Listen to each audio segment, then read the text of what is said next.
violate hindi na pinapansin o hindi na binibigang attention yung mga signages. Kahit na no parking, clamping zone, mabuhay lane, basta makaparada lang. Kumihilang po ako. May parkingan po ako dun. Kaya nga po, meron po. Aalis na po ako, kumihilang ako dun. Kaya nga po, nagsikap pa ko lang. May parkingan po ako dun, pero makausap naman. So dito may mga Hindi pa rin kayo natatalag dyan. Bawal na nga kayo rito. Kumihilang po ako eh. Kaya kapapark ko lang, kaluwas lang po namin. Na kung saan pwede tayo magparada. Ngayon po, 2023 na, sumunod po tayo sa batas trapiko. Huwag po tayo maging pasaway. Yun lang po, salamat.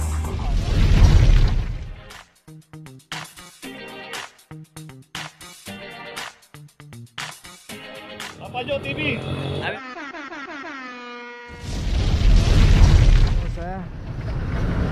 location natin, Alfonso Mendoza, corner Lacson Avenue. At dito isang Pajero. At ito wala rin driver. 2375. At saka yung isang sasakyan din dito na Toyota Vios. Hello. Dito rin sa kahaba ng Alfonso Mendoza, hindi naman po pay parking to, mabuhay lane. At kung paparada tayo mga pay parking, ayan po yung San Lazaro Street, pay parking po yan, both side. Itong isang Vios, ito meron ng notice 001. Kakaliwa kami ng Malapara, kakaliwa. Kakaliwa kami ng Malapara. So dito po kasi random po yan kung sino po yung aabutan at walang driver naka-obstruct dito sa mabuhay lane. Matig na po yan. So yun yung Vios meron ng notice. So yung isang Pajero yung ginagawa na rito.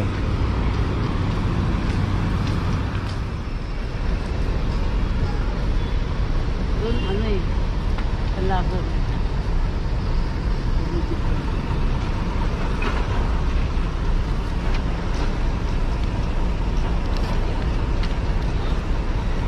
Okay, itong Pajero meron na rin notice. Okay, tuloy na po tayo. Location natin Galicia Street, corner Loyola Street. Dito na may isang Hyundai Accent.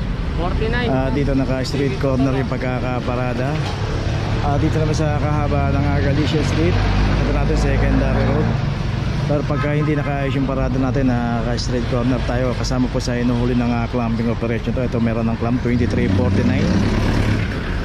So always bago tayo pumarada, bago natin iwanan yung ating mga sasakyan, na iayos na po natin.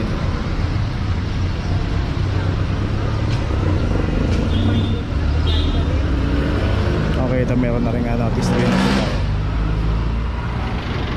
Location natin Loyola Street, corner Craig. At dito may isang Nissan Terra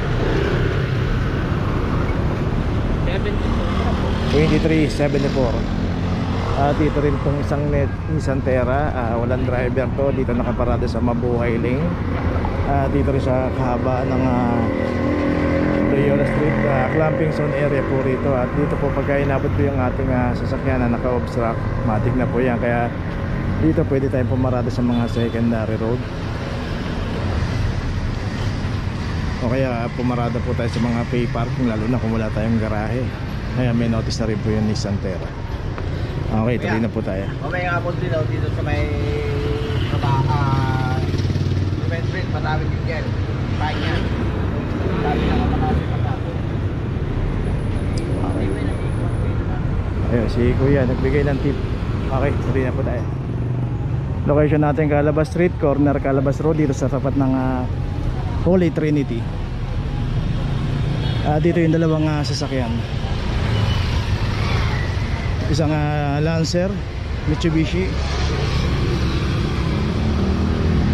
2352, isang Civic 2368. Okay, itong Civic meron ng notice. Dito rin sa kahaba ng Calabas Street, sa tapat ng Holy Trinity, bawal pong pumarada rito.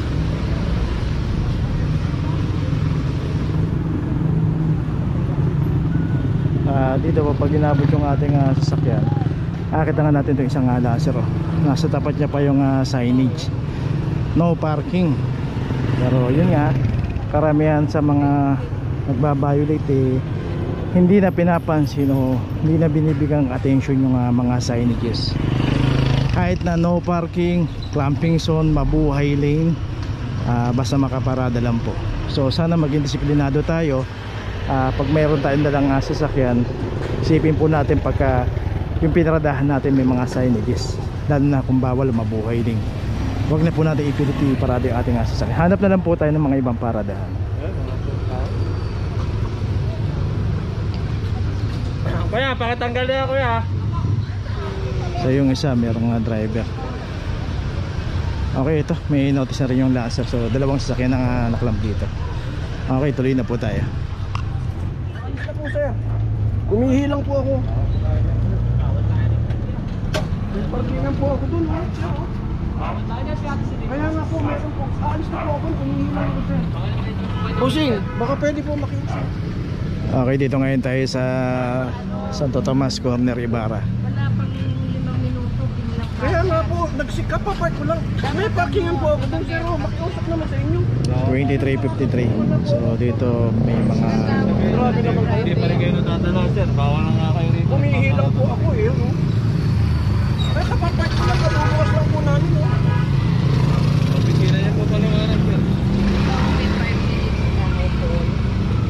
Grabe naman kayo.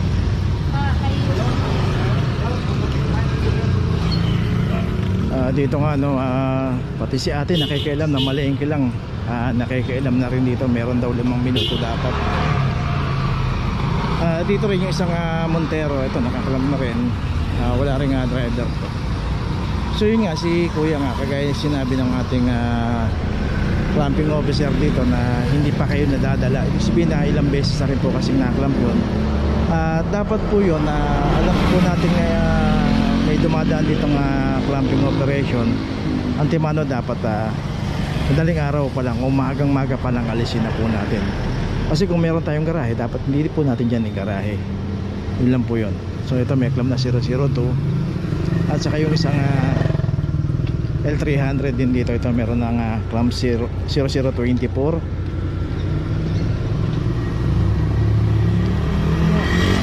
Dito nga po random po yung operation. Random po yung operation dito kasi sino yung aabutan.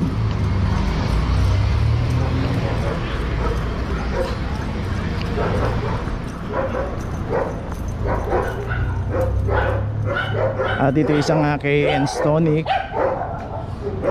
Ito pagka dumarating po yung clamping, lalabas, aalis na, pero dito kita natin nakaparada pa rito 2375. So yun yung dalawang sasakyan doon, yung Montero may notice na, at yung L300 yung ginagawa na. So sana maging aware po tayo.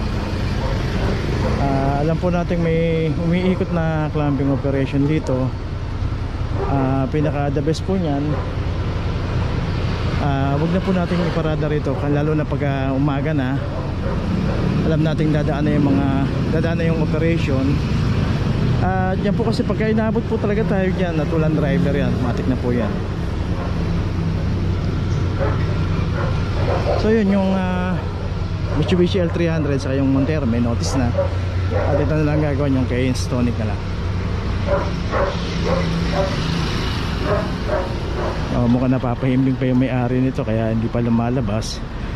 Usually po kasi pag dumarating na yung clamping dito at medyo tinanghali, agad pong lumalabas yan at sasakyan yung sasakyan at sasabihin na alis na. Pero kung titignan po natin, hindi po aalis yun. Maaaring sasakyan niya, iaabante, at pag-alis ng clamping, babalik po ulit yan. Mangyari po kasi marami pong iniikutan yung clamping, hindi lang naman po sila pwedeng sila lang ang bantayan dito. So mangyayari po talaga niyan, kagaya niya na tiyempohan po, sigurado yan nasa central market na po nila asikasuhin yan. Doon na po nila isisettle yan.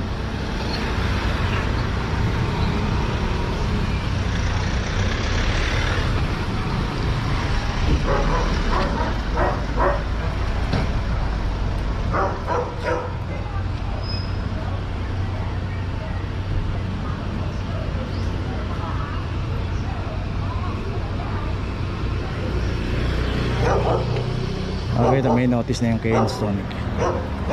Okay, tuloy na po tayo. Location natin, Lacson Avenue, corner Alvarez. Dito isang pick up. Isang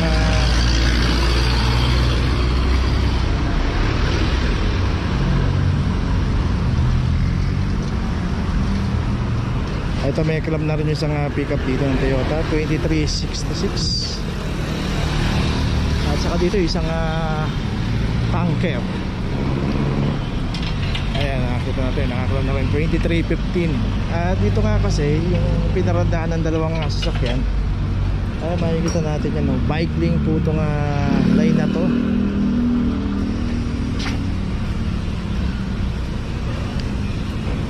So dito nga pininturahan na yung linya ng mga nagbabike dito, pero ganun pa man, dito pa rin pumarada, inarangan yung daanan ng mga bikers. So yun, may notice na itong pick up dito. Ay, bilisan mo tol.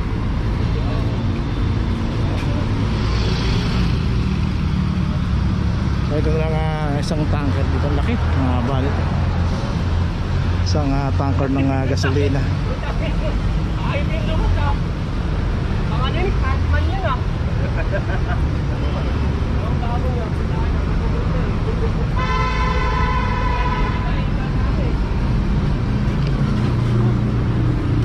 Nakagaling ah. Oo.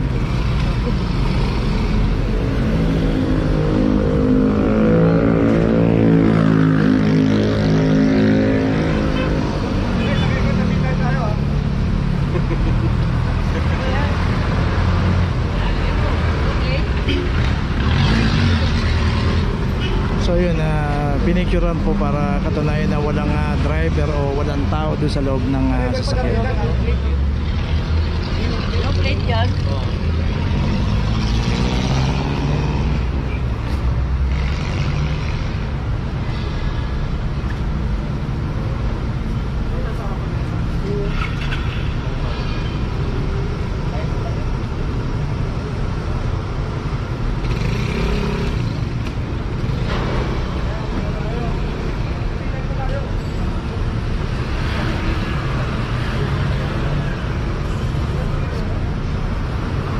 Okay, ito lalagay na po yung notice dito sa tanker. Lagyan kita part.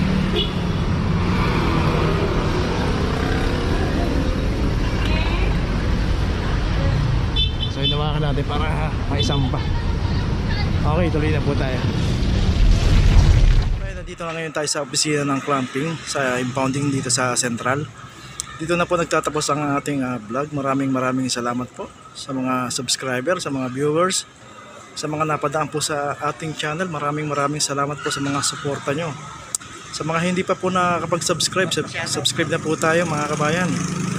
Maraming salamat po. Mabuhay!